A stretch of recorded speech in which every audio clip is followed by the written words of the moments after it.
Hai semuanya, balik lagi sama Calon Sarjana. Kalian tau lah ya sama website ini, konten-konten itu pada nggak bener semua kan? Tapi gimana ternyata kalau gue kasih tau ke kalian nih, ternyata ada orang yang di blacklist permanen dari website itu loh. Tapi seberapa parah itu orang? Dan setoksik apa dirinya coba?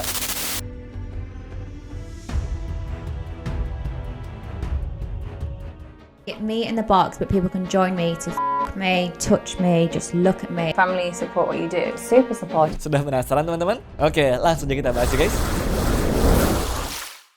Kalian tahu nggak sama siapa ini si Bonnie Blue ini? Mungkin ada yang nggak tahu, tapi ada juga yang udah tahu dan pernah dengar kisahnya itu kan? Ya, buat teman-teman yang nggak tahu, baguslah. Tapi kali ini kita mau bahas yang aman-aman aja guys. Kan ini YouTube family friendly ya. Jadi dia itu sebenarnya tinggal bahagia teman-teman sama keluarganya. Walaupun ya dari kecil dia ini tuh nggak tahu siapa ayah aslinya. Tapi selama itu juga hidupnya tuh masih terbilang sangat normal. Dimana bahkan pernah menikah juga pas umurnya tuh 26 tahun dan mutusin pindah sama suaminya ke Australia. Nah, waktu kerja tuh guys, dia mulai mikir kayak orang-orang kebanyakan zaman sekarang lah. Enak kali ya jadi influencer. Nggak taunya, habis nyoba tawaran jadi model dan juga dibayar 81 juta rupiah seminggu, dia langsung muter otak tuh guys buat nyari apalagi penawaran yang lebih besar. Di podcastnya Saving Grace ini, dia tuh sudah sempat ngaku kalau sebenarnya dia ini awalnya nggak tahu demen ngapain. Sampai akhirnya ketemulah dia tuh guys dengan website terkutuk ini. Dia sih mengaku sebelum bikin konten pertamanya di sana, palingan ya dia itu cuma pernah tidur bareng 5 orang saja sepanjang hidupnya. Tapi begitu keputusan itu mantep, dia langsung guys bikin gebrakan yang tidak terduga. Family support what you do. Super supportive. So they don't like you. No, they're super supportive. Bikin bengong ya? Ternyata dia tuh memang seneng bikin beginian dan didukung juga sama keluarganya. Ibunya sampai bagi-bagiin selebaran di kampus, lalu ayahnya juga tuh guys buat stiker di bar dan targetnya memang anak kuliahan. Ini gratis sih, tapi ada syaratnya teman-teman. Dimana yang terpenting mereka tuh harus nyerahin identitas dan sadar kalau semua ini bakal dijadikan sebagai sebuah konten. Ternyata malah pada banyak yang ngedaftar tuh. Bahkan sampai ada yang bawa ayahnya yang masih beristri coba. Kacau kan? Kontroversi pun segera muncul tuh teman-teman. Ya meskipun dia sih ngakunya tiap 2 minggu sekali pasti ngecek ke dokter dan bisa dipastikan kalau bersih terus, ya gitu guys. Karena ibaratnya sama remaja yang baru netes dan juga bapak-bapak beristri, dia dikritik lah malah ngerusak hidup orang lain. Nah yang uniknya juga tentang ini orang, setelah dia bercerai itu teman-teman, mantan suaminya itu malah jadi manajernya dong. Makin aneh gak tuh? Di Australia, Bonnie ini juga sempat kena tuh masalah visa dan harus balik ke Inggris. Tapi ya, dia tetap lanjut melakukan apa yang dia suka ini. Malah di sana dia tuh pernah ngeklaim mecahin rekor buat tidur sama 1057 pria dalam waktu 12 jam saja. Pertama nih kalau ini beneran, gue gak paham sih guys sama si Bonnie ini. Ngapain ya sampai segitunya? Terus yang kedua nih kalau ini beneran, itu cowok-cowoknya juga kenapa pada mau dah?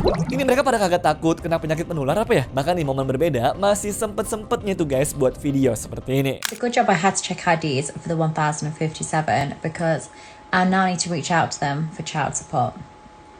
God, this is gonna make me rich.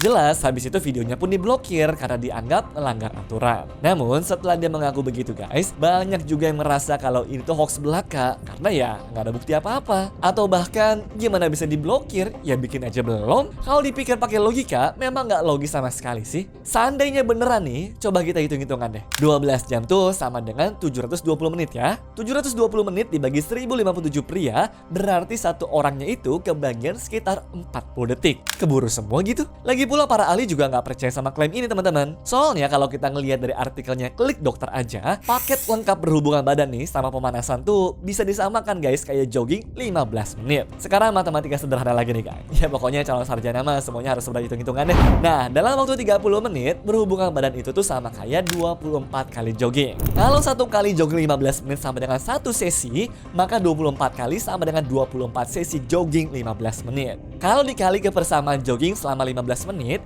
ya kalian sama aja kayak lari 6 jam tuh teman-teman. Emang yakin ada yang sanggup? Itu baru dari fisik, belum mentalnya juga tuh yang pasti jeblok kan? Dari artikelnya Kompleks, bintang film panas lain aja sudah langsung depresi tuh kalau inget hal itu guys. Jadi ya, kalian nilai sendiri aja teman-teman. Memang gak semua yang kalian dengar dan juga lihat di internet itu bener semua kok guys. Tapi ternyata setelah itu dia juga masih ada project baru tuh yang tidak kalah gilanya. What challenges do you have next? I am going to be in a glass box, tied up, and it's going to be open for the public. I'm going to be in the centre of London, but in a house. Get me in the box, but people can join me to me, touch me, just look at me. Jadi rencana yang kali ini bakal jauh lebih sinting lagi guys menurut gue. Selain 24 jam, yang datang juga 2 kali lipat katanya, atau sekitar 2000 orang tuh secara langsung. Berarti ini nggak cuma sekedar konten biasa aja, tapi udah menjurus ke challenge tuh teman-teman, atau tindakan mustahil yang berhubungan sama rekor dunia baru. Yang menurut dia sih, ini masih pertunjukan seni teman-teman kalau ngomongin soal sebuah konten. Tapi buat OnlyFans-nya sendiri, jelas itu udah melanggar aturan dan juga bertindak kelewat batas. Lagi pula kalau dibiarin begitu aja juga jadi nggak bener kan? Jatuhnya mereka semua tuh sama aja kayak ngedukung aksi buat memperkaos nggak sih guys? Makanya pihak websitenya tuh langsung bergerak dan nge-ban akunnya ini untuk selama-lamanya. Dan teman-teman udah bisa langsung pada mikir dong, kalau begini ya pasti rugi kan? Belum ngitung biaya produksi, atau kalau di YouTube tuh ada iklan yang bisa jadi duit juga kan? Nah ini berarti lahan penghasilan dia tuh sekarang ya udah nggak ada teman-teman. Ya kalau dilihat-lihat nih, per bulannya aja di kabarnya tuh bisa dapat 11,2 miliar rupiah cuma dari sini. Bahkan dibandingkan dengan sumber pendapatan lainnya, OnlyFans itu yang ngehasilin duit paling besar. Jadi sama aja kayak kita tuh tiba-tiba kehilangan pekerjaan lah. Kalau gue jadi dia sih mungkin nggak tenang kali ya. Soalnya kalau dipikir-pikir lagi nih guys, rasanya cuma platform ini doang yang bisa bikin dia tuh jadi terkenal.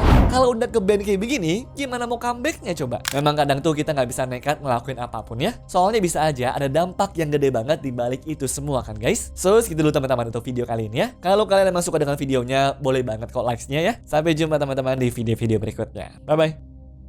Anyways, cukup sampai di sini ya guys video hari ini. Sampai jumpa di video selanjutnya. Dah.